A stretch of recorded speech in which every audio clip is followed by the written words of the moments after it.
This morning we showed how Tasawwuf is, by angelic and prophetic definition, at the very core of the deen, the phenomenon of prophetic religion. We talked about the Hadith Jibreel, which is one of the most authentic of all of the Hadith narrated from the Prophet ﷺ. And as you recall, we saw that this Hadith is a Hadith that comes very late. It is probably from the 10th and final year of the Messenger's life ﷺ, and his mission. And in this, ihsan is defined as the epitome of the deen. That's what that hadith is showing us. That you have Islam, you have Iman, and then you seek ihsan, so that you worship God as if you could see Him. This is, of course, the way the prophets and the messengers worshipped God. They are all muhsineen. They are people of great beauty, who live in beauty, who bring beauty, and who know God perfectly as He can be known. And their sincere followers throughout the ages are also like that. So this reality of ihsan was always embodied in the Prophet ﷺ, and it is thoroughly embodied in his companions radiyallahu anhum, and then in the Salaf as-Salih. And when we look at the Salaf as-Salih, which is the word that we use for the upright believers, men and women of the first generations, the first 3 or 4 generations, and Imam al-Ghazali gives us overwhelming evidence for this. They are all people of the heart. And among them there's half a dozen or so, again men and women, who devote themselves to legal judgments and who become the foundation upon which the phenomenon of ijtihad in the law comes to fruition and maturity. But they are a minority of the companions, and they are a minority of the Salaf. Most of the companions and the Salaf, they feared to tread on the ground of legal judgments, because you're saying, this is what pleases God. This is what God has permitted. This is what God has forbidden. This is what God has made obligatory. And to speak like this on behalf of the divine is an immense charge, an immense responsibility. And most of them carefully avoided that. And even if we look at the language they used, they will be very, very careful. And they avoid words that today we may use without even thinking about it. This is haram, this is haram, this is bid'ah, this is bid'ah. That's not the way they were. They're very, very careful. But all of them were people of the heart. They all understood about the heart. And one of the things that we see about the companions, radiyallahu anhum, is that religiosity to them had very little to do with constant prayer and fasting or other types of outward worship. But for them, there were other hallmarks which were the mark of religiosity. And among those was to be joyful, to be filled with joy, and to meet your brother and your sister with true love, bishr. And this is because your heart is pure, and your heart has not been infected by bad thoughts, by backbiting in your heart. For them, this was the sign of the true believer, whereas the hypocrite was the one who always had misgivings about other believers, and he or she could not meet them with this joyfulness that was spontaneous in the companions themselves. This is what the Prophet taught them, sallallahu alaihi wasallam. And there's so many examples of that, and we won't go into great detail because we want to talk about some other things, especially the name Sufism. But there's the famous hadith, again this is one of the most authentic, and this is a hadith that tells us that the Prophet was sitting with his companions in Medina, and he told them that a man of the garden is about to walk into the mosque. And then this man came in. He was of the Ansar, and his name was Sufyan, but to this day we don't know who he really was. There were 4 Sufyans among the Ansar, and we don't know which one he was. And he was poor, he was unknown, he was insignificant, and he walked in the mosque. He had just made wudu, and we are told his beard was dripping with water, and he was shaking his beard. He had his sandals in his hand, and he said, "Assalamu alaikum," to everyone, and he came in and prayed. Well, the Sahaba witnessed that, and among them was a young boy who would be one of the most brilliant transmitters of hadith, and that is Abdullah ibn Amr ibn al-As. May Allah be pleased with them. So Abdullah, he's just a little boy, but he saw that. And then the next day the same thing happened. And the third day the next thing happened. The Prophet said, a man of the garden is about to come through the door. And again it was Sufyan, the Ansari. So Abdullah ibn Amr, he says, I'm going to get to the root of this. So he followed Sufyan home, who was a poor man. And he said, my father and I had a fight, and I can't sleep at his house for 3 days, 3 nights. Would you let me sleep in your house? And so Sufyan says, of course, come in. So from the hadith we see that he probably had just a 1-room house. That was typical. And he had his bed. And so Abdullah is watching him all night. He must be praying all night, but he didn't get up to pray. He goes to Isha, he comes home, he eats whatever he has, and he gives Abdullah, and then he goes to bed. And he must be fasting every day, but he didn't fast a single day. And he said, I watched him all night. He said, the only thing I could notice is that whenever he would turn in his sleep, he would say, Allah, Allah, Allah. And he said, I began to despise his worship. Because Abdullah ibn Amr, he expected to see this man, doing all kinds of miraculous things all day and all night. But he kept his company, and he's just an ordinary man. He prays the 5 prayers in the mosque. He does what Muslims are supposed to do, but there's nothing special about him at all. So after 3 days, Abdullah ibn Amr, he says to Sufyan, he says, there was no problem between me and my father, but the Prophet ﷺ said this about you. And so I wanted to see what is so remarkable about you, but really, what I saw was not so remarkable. And Sufyan said, but that's all there is. That's all there is. Again, he's a sincere man, and he's of course delighted that the Prophet ﷺ has given him these incredible good tidings. And so you can imagine, he's thinking, but what would it be? He says, wait a minute, because Abdullah is now turning to go away. He said, wait a minute, there is something. He said, I never go to sleep at night, but that I have gotten out of my heart any enmity, any duplicity, any ghish for another person, and any hasad. So he said, this I do, that before I go to bed, I make sure that in my heart there is no duplicity towards anyone. There is no envy of anyone. And then the young boy, Abdullah, he said, that's it. That's it. And he said, that's what's difficult to do. So these were people of the heart. And this man who has been promised the garden, his secret is a secret that no one can see but God. And God's messenger is given that secret. But that's what makes all the difference. And there's so many stories like this, and the Sahaba knew that very well.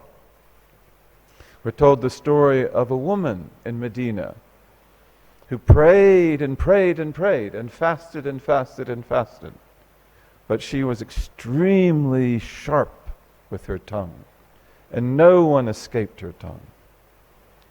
And she was lashing and scourging her neighbors with her tongue all the time. So they asked the Prophet about her, and he said, she will be among the people of the fire. So that's not piety. That's not piety. Piety has got to be something that transforms you and transforms your heart. And of course, this is one of the great fruits of ihsan, of this beauty of truly knowing God, truly loving God, truly being in God's presence. You know, that makes you so conscious of your own limitations, and that also elevates in your eyes the worship, the reality of other people. So these are very important things. We know the hadith. This is again one of the most authentic of all the transmissions of the Prophet sallallahu alaihi wasallam, that he blessed the Yemen.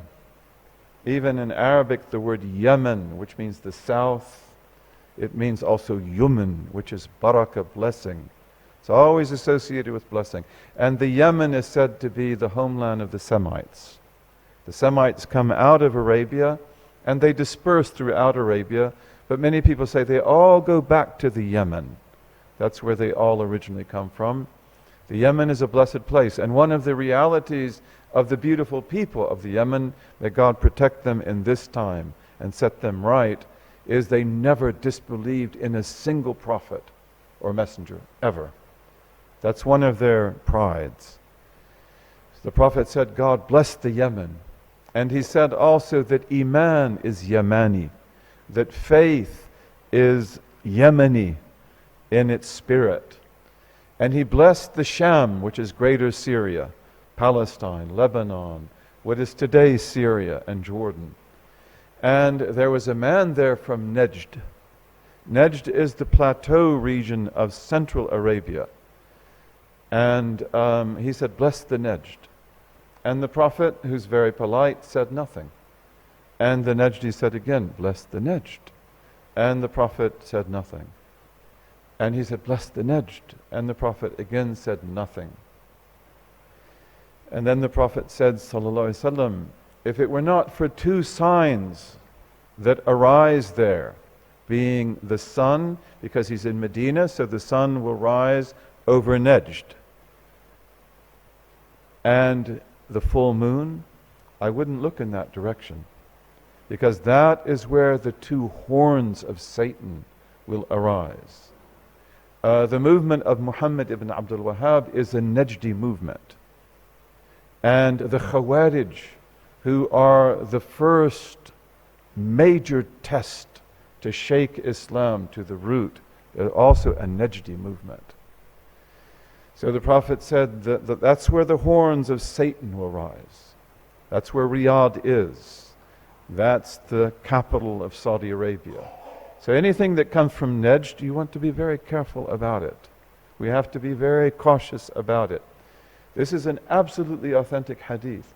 And the Prophet described these Khawarij who would come out of Nejd. And he said they will be people that pray all the time. They fast all the time. They recite the Qur'an all the time. If you, the companions who pray and fast, were to compare your fasting to theirs, it would be as if you didn't fast. And if you were to compare your prayer to theirs, it would be as if you don't pray. And they recite the Qur'an all the time, but it never goes deeper than their collarbones. In other words, they get the sounds right, and in Arabic, we use the entire voice box. It's one of the amazing things about the Arabic language. 14 moon letters, 14 sun letters. But the first letter, which is the glottal stop or the hamza, it comes from just above the collarbone. So they get the sounds right, but these sounds do not take the meanings that they are filled with into their hearts, because their hearts are hard. And the Prophet said of them also, they are sharrul khalqi wal khaliqa.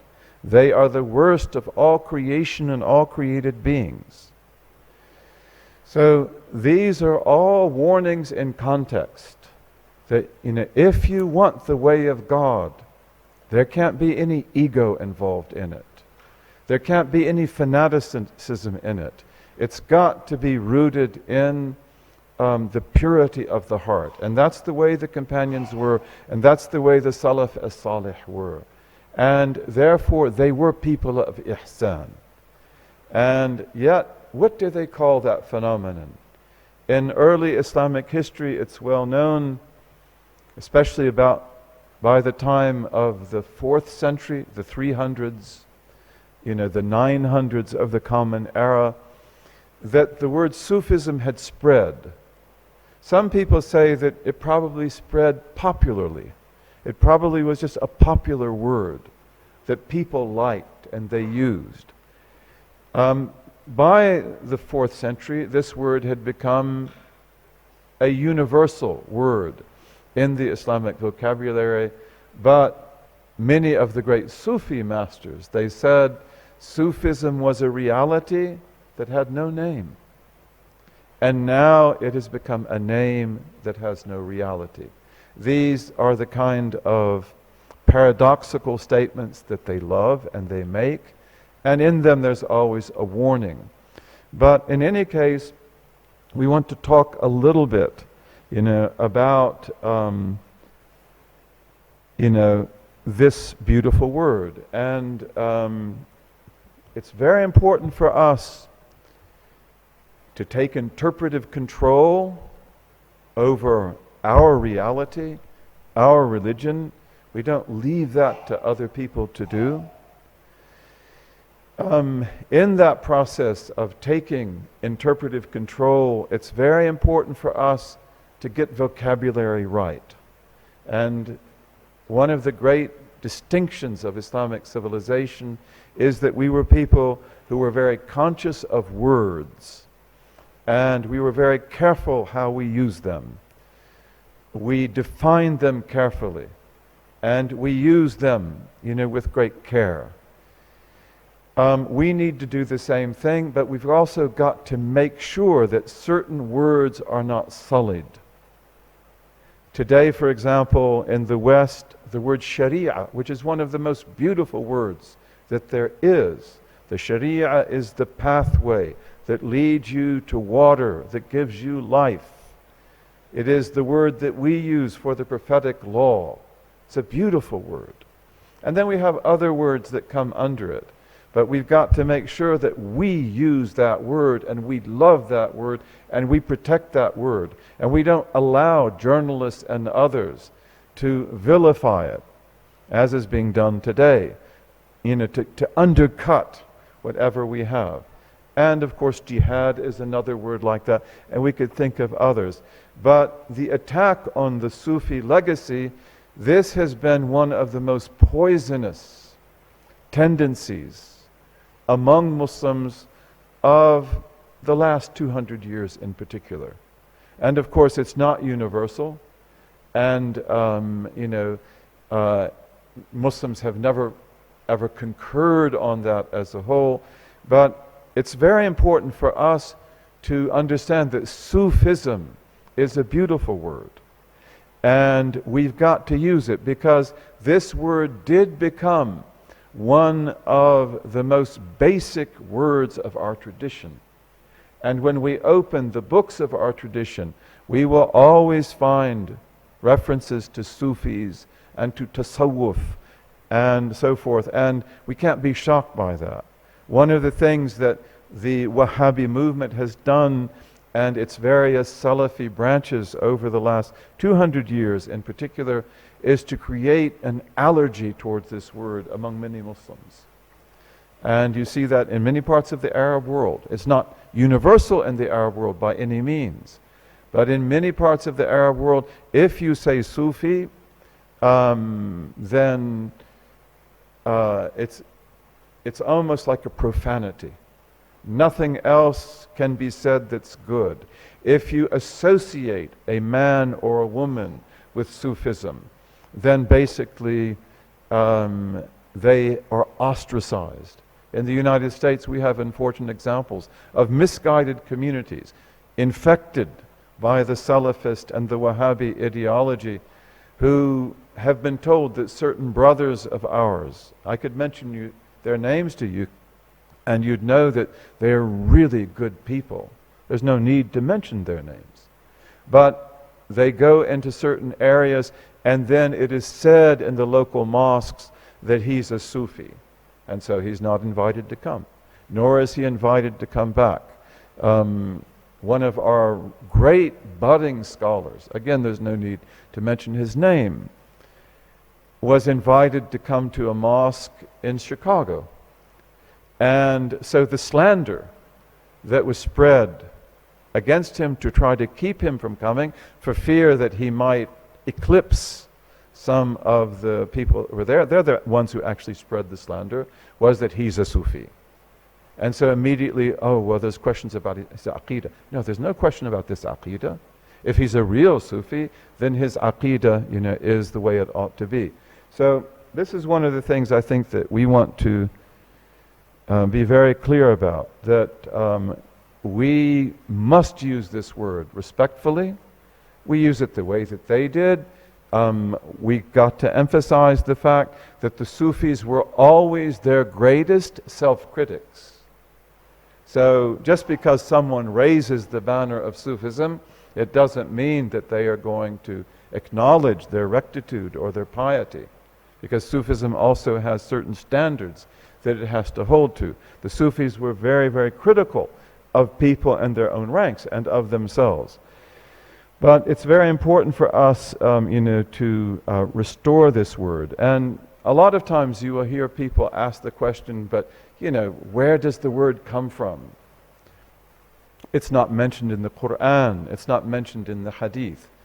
One of the principles of Islamic faith and law and theology and philosophy and science as it developed historically is la mashahhata fil alfaz, that there is no what will we say, what's the word I'm looking, parsimony? There is no stinginess in words. In other words, you can name things, different things. We are not restricted in that regard. A word like aqeedah, which we use as basic creed. Usually we use it for required creed. That word also is not based on the Qur'an or the Sunnah. That is a neologism. It's a word that was created because because that word served a particular purpose. And in the development of Islamic law, Islamic theology, Islamic thought, Islamic civilization, we often develop words. So Sufism is a neologism, that's true. But that doesn't mean that there's anything wrong with it.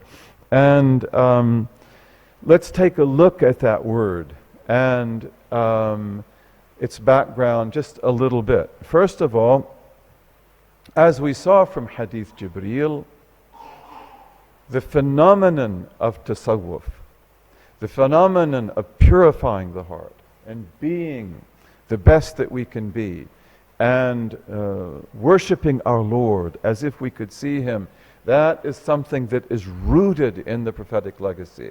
And the Prophet ﷺ referred to that as ihsan. And ihsan, as you know, is a word that occurs repeatedly in the Qur'an, in various forms, and repeatedly in hadith. So these are the people of ihsan. And in order to attain and to maintain that great state and station, then they have to have sciences, they have to have training. And of course, this is what they will develop. They get that from the Prophet ﷺ, they get it from his companions. And we talked about that in the Zawiyah that we had in 2013 here at Rosales, how the science of Tasawwuf evolves out of the Hadith of Jibreel, just like all the other sciences of Islam, in law, in theology, and other things, come out of this hadith as well. But the thing is that ihsan could never be a name for these people, because these are people who are cloaked in humility, and they can never take off that cloak. And one of the first principles of Tasawwuf is beware of the maker of claims. Doesn't mean that if a man makes a claim, that claim is necessarily false, because the great Sufis, they do make claims from time to time. In fact, sometimes they have to make claims. They're required to do that. But beware of the maker of claims, because this is not their way. They don't like to make claims.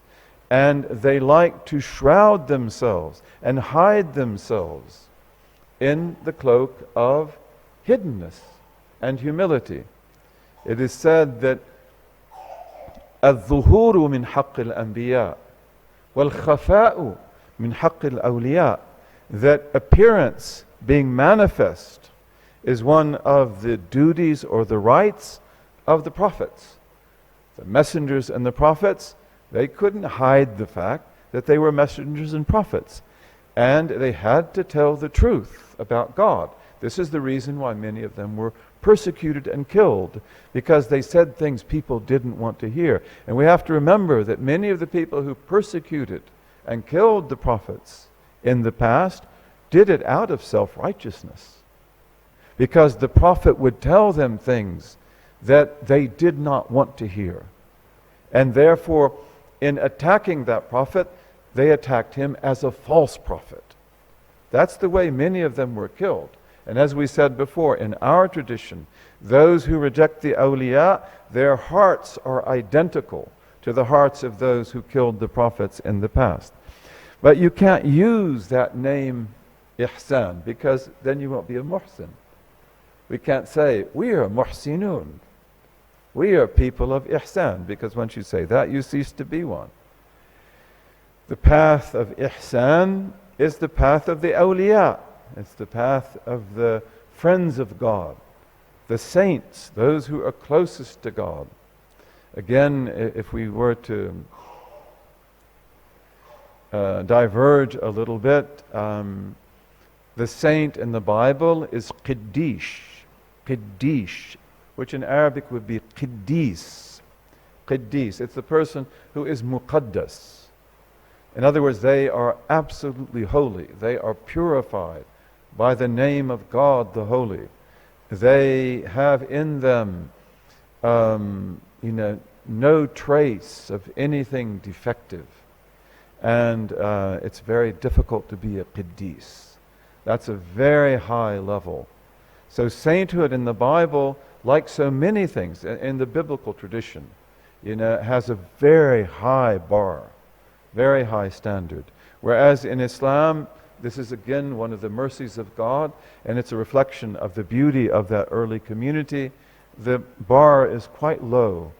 Anyone who truly believes will be in aman. They will be in security. God will protect them, and they will be allowed to grow. And they are always awliya, friends of God, as long as they believe. And they will be qiddisin. They will grow to that someday, bi'ithnillahi ta'ala, but they don't begin there. But nevertheless, you can't call yourself a wali. We are the awliya of Allah. That would be, again, to invert that reality. It wouldn't be true. So what do you call these people? And that's why they say, again, they were people with no name. They were people that had a reality that had no name. They lived it.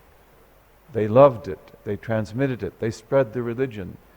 And we'll talk about that perhaps a little bit tomorrow. Who are the people who spread this religion throughout the world? The Sufi is always the son of his time, or the daughter of his time.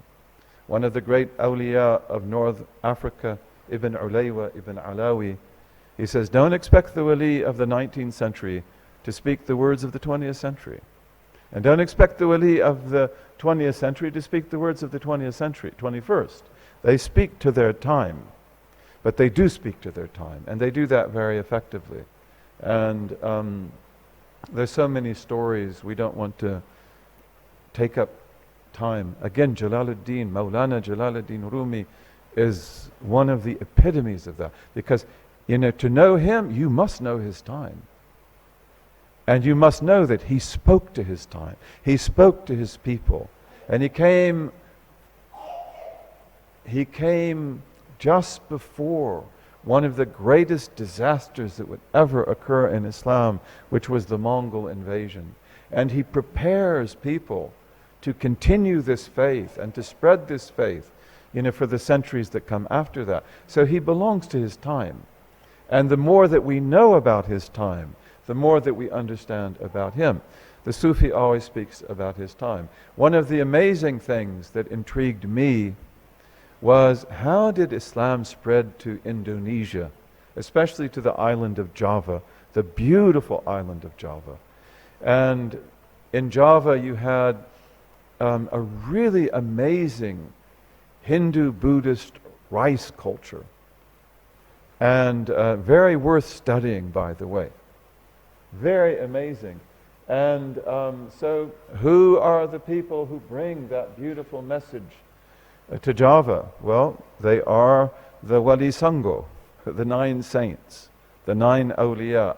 And one of them, whom I happen to love very much, his name is Kali Jaga, which means protector of the rivers. Why he's called that, I don't know. But he was actually an aristocrat. He was a Javanese aristocrat. And in his time, Islam was beginning to spread in Java, and he didn't like that. And he, in fact, attempted to kill one of the Wali Sangho, one of the 9 great saints. And he met him in the forest, and he was going to kill him. He was dressed as a robber. He wasn't a robber. And that saint said to him, "What is it that you want? Would you like gold?" And he said, "Yes, I'd like gold. I'm a robber." He said, "But then look around you and take as much as you want." And he said the whole forest became gold. And then Kali Jaga, he took the hand of the sheikh. And the sheikh then left him in a state of isolation for many years. And then Kali Jaga finally is given permission to go forth. And he wears green. And again, he's an aristocrat, Javanese aristocrat, but he goes to the rice peasants and he teaches them new ways to farm. He will go in the rice paddies and farm with them. And he did other things. They loved him. And then he has to teach them Islam. And so how does he do that? Puppet shows. So Kali Jaga develops the Javanese puppet. And in the beginning, he uses the typical Malay puppet. And if you go to Malaysia, you can still see these puppets. There was another one of the Wali Sangho, whose name is Sunan Giri. And he told Kali Jaga that, you need to learn your religion a little bit more. You can't use these puppets. These puppets are not perfectly halal. And so Kali Jaga says, well, let me think about that. So then he creates the Javanese puppet. And if you have seen Javanese puppets, they have very thin necks and very long arms, and they're very strange in their shape. And he said, do you think this could ever live? No. So he said, we'll use these puppets. So he used the Javanese puppets. And then he takes the gamelan music, which is distinctively Indonesian Javanese music. When you hear it the first time, you may not like it very much because it has a whole different sound pattern than what we in the West are used to. But he redefines gamelan music. He redefines everything. Colors, white, blue, green, red, numbers, 2. There would be a temple, and in front of the temple would be generally 2 banyan trees, which are associated with the Buddha, right? And so he said, whenever you see these 2 trees, 1, 2, La ilaha illallah, Muhammad Rasulullah. He redefines everything. He takes interpretive control. And then he is one of the people at the center of that miracle of bringing these beautiful people of Java into Islam and making them love it and making it this force that transforms them. So this will be the story of the Sufis. You can see it in Central Asia, among the Turkic tribes, the Mongol tribes. You see it, of course, in the Ottoman Empire. You see it in Jalaluddin, Maulana Jalaluddin Rumi. These are the people who are the heirs of the prophets. These are the people who represent that beauty, which is faith in God and faith in the prophets.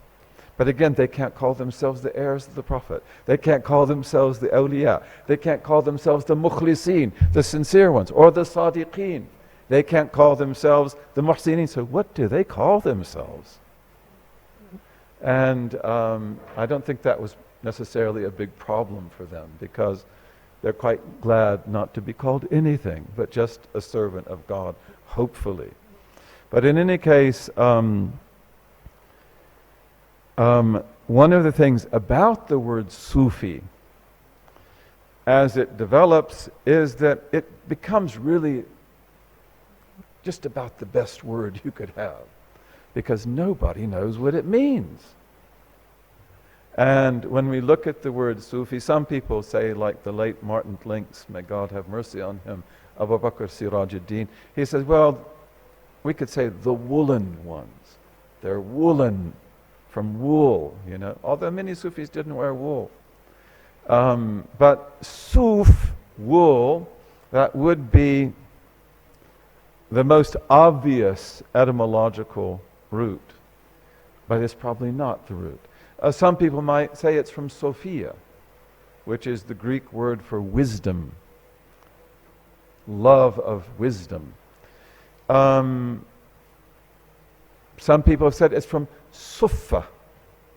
And of course, the people of Suffa were those companions of the Blessed Prophet ﷺ that lived on, that had their own special area in the Prophet's mosque, which is today in the mosque in Medina, a platform that's behind the houses of the Prophet ﷺ. And that's where Abu Huraira and the other Ahl Suffa would stay. And they were people devoted just to God and just to God's Prophet. And they didn't want to ever be away, not for a moment. And they didn't care if they got food or they didn't get food, if they got clothing or they didn't get clothing. So the Sufis are very much like Ahlus Suffa. And that is, without any question, one of their clearest reference in the lives of the companions, although all the companions had this characteristic, not just Ahlus Suffa. And Sufi is not the same as Sufi. Some say it comes from Safa, because they were people of purity. But again, the etymology doesn't quite work out. And of course, Safa would not be one of the words they could use. They can't say, we are pure people, and you're not. You know, so this is one of the great predicaments that they had. Beware of the maker of claims. And one of the amazing things is that even after the word Sufi will become established among us as an honorable and great word and a pinnacle to be aspired after, that very few Sufis will ever use the word. And very few of them will ever apply it to themselves. And God honored me to be with men and women who I believe definitely belong to that path. And never did any of them call themselves a Sufi. Or for that matter, a sheikh or a sheikha. Other people might say that. I remember once I was going around the Kaaba with my great Sheikh Muhammad Abu Bakr, whom Adiba remembers so well. He was an illustrious man, really, an amazing man. And there was a Yemeni who I knew, and he knew us. And he came running out of, the people were sitting around the Kaaba, it was nighttime. And he came running up to me, and he took my hand. I was always walking behind the Sheikh. I don't like to walk by next to him or in front of him. And he said, you've got to know he's a murabbi. You've got to know that he is a complete master. you know, and so then they went to sit down. So other people may tell you about them, but they don't usually do that themselves. In fact, the only thing I remember Sheikh Muhammad Abu Bakr, may God have mercy upon him, saying about himself is that he was a Tufaili. He said, I am a Tufaili. Tufaili in Arabic, we sometimes translate it as parasite. But literally the word Tufaili, it means uninvited wedding guest, because there was a man whose name was Tufail in Iraq, and he stayed in good health, and he always ate well by going to every wedding feast that was held. So whenever there was a wedding, Tufail will be there. And so therefore, the uninvited wedding guest we call Tufaili. And when the word parasite came, when Arabs wanted to translate the word parasite, then they used the word Tufaili also, because the parasite is like that. But that's what he would say. He said, I am the Tufaili of the Sadat. I am the uninvited wedding guest, you know, of these people. So this is the way they were. They were people of great humility and, you know, great care even about the names they use. There are certain names which occur frequently. Often they call themselves the people. And someone like me, taking liberties in translation, might put in brackets the people of God. Probably I shouldn't do that, because they don't do that. And again, if they meant by that, we are the people of God, then immediately it would invalidate its purpose. But they're just the people. They're a particular type of people. They love each other. They're attracted to each other. They learn from each other. They are al-qawm. Al-qawm. Muhyiddin ibn Arabi, may Allah be pleased with him, one of his sheikhs was Abu Madyan, who was the great light of North Africa, and who also took from Sheikh Abdul Qadir al-Jilani. And Abu Madyan has a beautiful poem about the adab of the murid. And so Ibn Arabi will take 2 verses and then he adds 3. So it's called takhmis. He makes it 5 verses. And he says, Ya taliban min ladhadhati duna watara. O you who may be seeking something earnestly about the pleasures of nearness, duna, which also sounds like dunya, because if you do want the dunya, these would be the people to get it from. In aradta jami' al-khayri alayka tura, if you want all good to be manifested on yourself, al-mustasharu aminun fasma' al-khabara, you know, the counselor is trustworthy, namely Abu Madyan, so listen to what he has to say. And then he says, what does he say? He said, ما لذة العيش إلا صحبة الفقراء هم السلاطين والسادات والأمراء. He says, you know, the deliciousness, the pleasure of this life is nothing but keeping the company of the poor, because they are the fuqara. That's one of the words they will use. And the word darwish, which in English becomes dervish, it actually means that. It means faqir.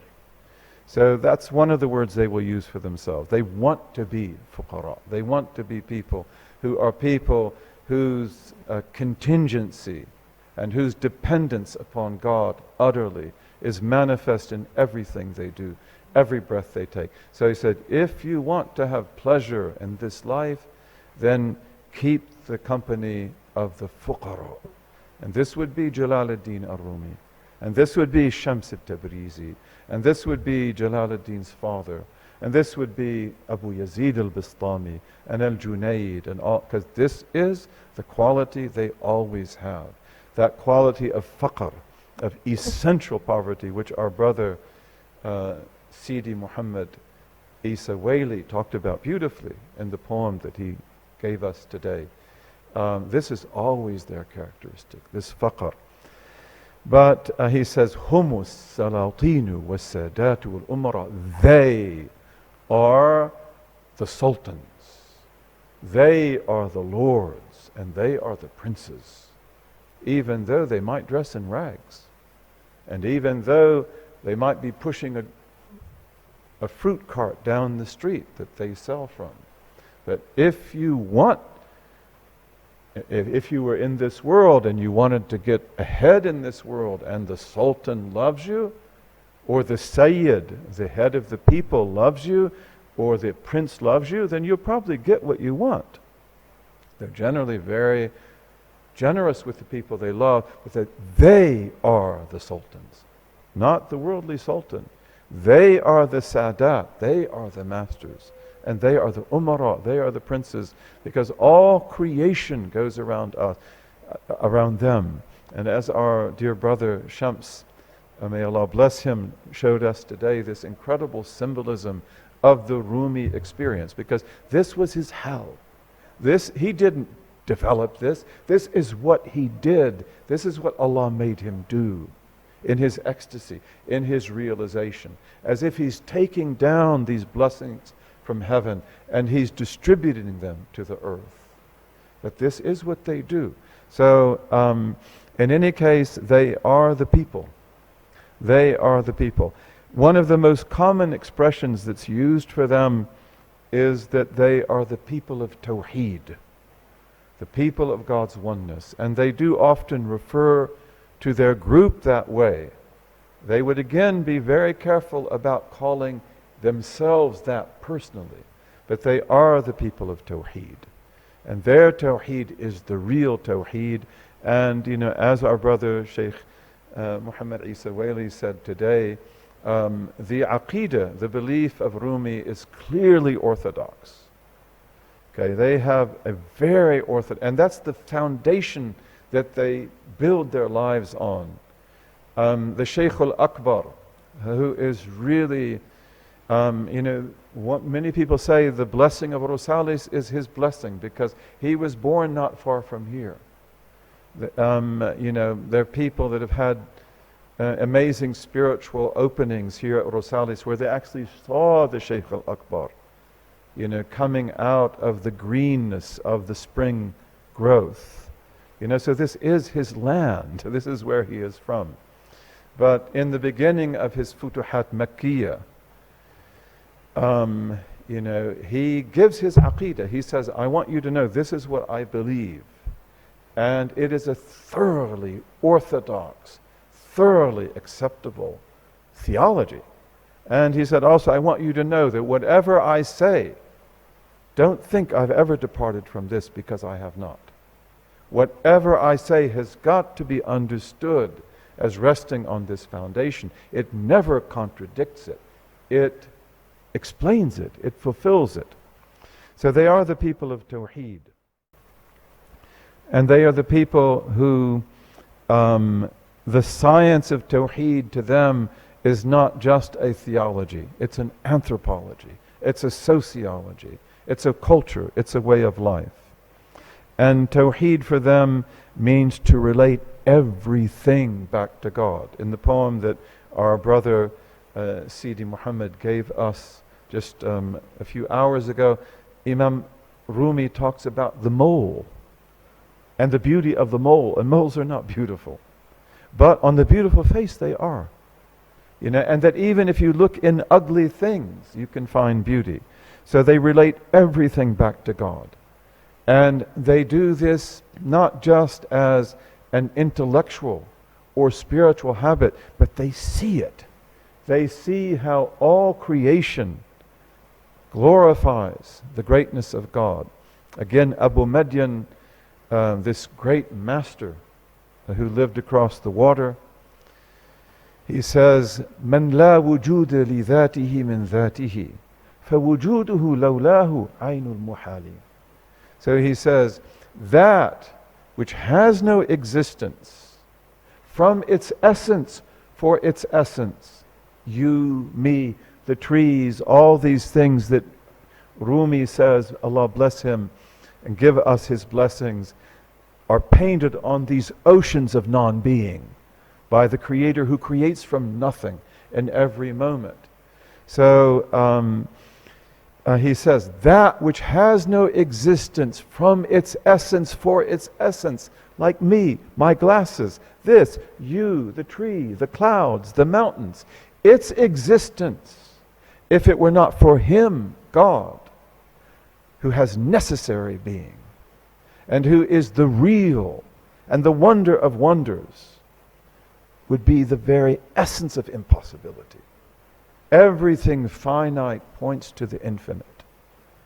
Everything contingent points to the non-contingent. So this is the reality of Tawheed, relating everything back to Him. And so they are the muwahhids. And for that reason also, they will give us as a gift the world view of perfect metaphysics that enables us to make sense of everything in creation. And as it's said about the Shaykh al-Akbar, and this could be said about Mawlana Jamaluddin Rumi, they have an answer for everything. And yet you can never know really where they stand, because whatever station you imagine them to be, they will be above that station. And this is what Islamic civilizations of the past. Islam is the religion, that creates civilization. We were the masters of that wherever we went. In Java, in Sumatra, in China, Central Asia, East Africa, West Africa, Anatolia, Europe, Bosnia, Bulgaria, here in Spain and Portugal, the islands, and so forth. Wherever Muslims went, they created these incredible civilizations. They brought life to people. They brought out the beauty that was there. But this was all related to the secret of Tawheed, relating everything back to God and everything back to God's oneness. There are also other words for the Sufis. They were known as Nasik, people of great devotion, Zahid, ascetics. Of course, among the Sufis, there's a lot of discussion about the Zahid, if he or she doesn't go further than that. So, but the Sufi always goes through a stage of Zuhud. Just like in the Sama' of Mawlana Jalaluddin, you take off the black robe that stands for the world. You cast it behind you, and then you go into this state in the white garment, which is like your shroud. So they are Zahids, although the Zahid needs to grow beyond that. There's a famous story, of a great sheikh in Morocco who lived on the sea, the Atlantic Ocean, and he fished. And he would catch lots of fish, and he would feed himself and his murids, and the rest he would give as sadaqah. And then one of his murids wanted to go to another town in Morocco. And so he said, when you go there, you have to visit my friend. He's a great wali of Allah. You have to visit him. You have to give him my salams. And you have to ask him advice for me. And so this man went to that town. Ibn Ajiba tells us this story. And he asked about that friend. And he said, well, he lives down that street in that palace. And so this man goes up to this incredible palace. And he can even look through the door and see servants running back and forth, gardens and fountains. And he feels this must be a mistake. And he doesn't even want to go in. I mean, his sheikh is a man who lives in great poverty, on the fish of the sea that he catches. And then a coach comes up, drawn by these horses, and this beautiful man comes out who's dressed like a king. And so he said, this is the man that you're looking for. And so he really doesn't even want to go in. Again, the Sufi has to have a good opinion of people. And then the man says, who are you? And he said, I'm so-and-so, and I'm coming from so-and-so. He said, you have to come in. And so he brings him in, and the place is like the Garden of Paradise. And the man feels very much out of place. He doesn't really know how to relate to this. And then the other saint, he says, and what did the sheikh say to you? And he said, he asked me to ask you for advice. And so he said, give him this advice. when will you ever get the world out of your heart? And this is devastating. It's like, what? I mean, you say that in this context, this palace? And so he goes back to his sheikh, and the sheikh says, did you see my friend? He said, yes. And he said, what was it like? And I said, well, he's quite well-to-do. And he said, did he give you advice for me? And he said, yes. He said, what was it? He said, I can't say it. He said, no, you have to. He said, when will you ever get the world out of your heart? And the sheikh broke down, and he began to cry. He said, that's the difference between me and him. I could never get beyond this. I could never take the world if it came into my hands. And he could. The world means nothing to him. He will give it away as freely as he gets it. So, and these are the stories they talk about. The Zahid, if the Zahid doesn't grow beyond that. And if he doesn't, of course the Faqir, the Darwish, the Abid, and there are other words. I think we're just about out of time if we're not out of time.